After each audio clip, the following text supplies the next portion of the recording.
Hello, St. Patrick's and friends of St. Patrick's. I really enjoy my time with you guys, and one of the things the main thing I try to do when we get together is I like to share things from Scripture that speak to me during the week, and this is no different. This day this week, I was reading out of the Psalms, and there's this passage at the end of Psalm 135 that had a lot to do with a sermon I gave a couple of Sundays ago about the phrase living God in comparison to the dead gods or the idols that ancient people used to worship.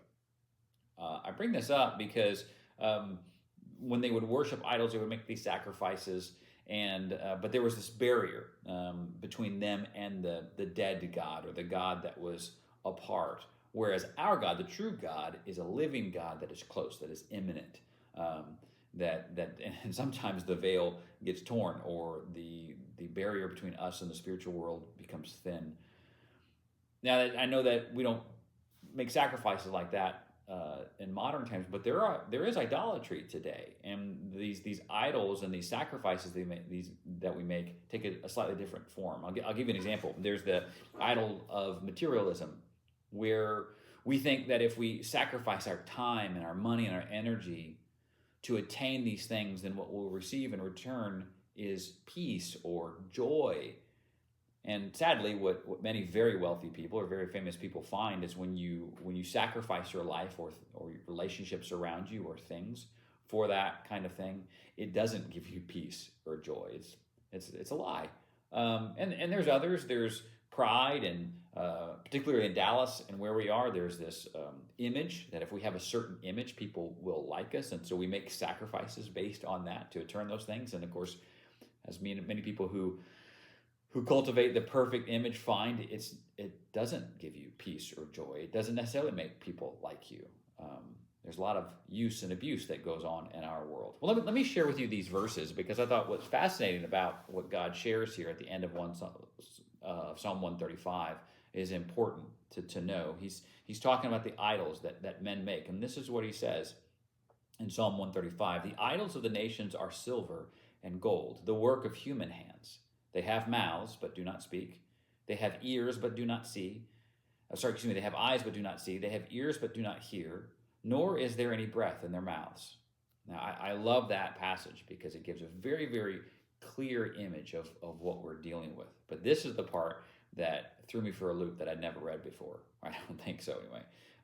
"Those who make them become like them. So do all who trust in them."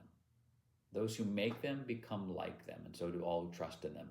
When you think about, first of all, the image of these idols being dead, though they have eyes they cannot see, and though they have ears they cannot hear, and there's no life or breath in them, God is saying if you worship those kind of idols and you perform that kind of idolatry, you will eventually turn into things like that. You see, worshiping the living God actually gives us life. Worshiping dead gods like this bring us death. That's what we turn into. Well, so how does that, you see how that might play out if we're worshiping materialism or image or self-aggrandizement, or is that how you pronounce that? Or ego, or whatever it is. That the more and more you worship and make sacrifices for those things, you end up becoming like that. If you worship image, you just become an image. If you worship materialism, you become these objects that people purchase and devalue. Your life becomes this devalued, sacrificing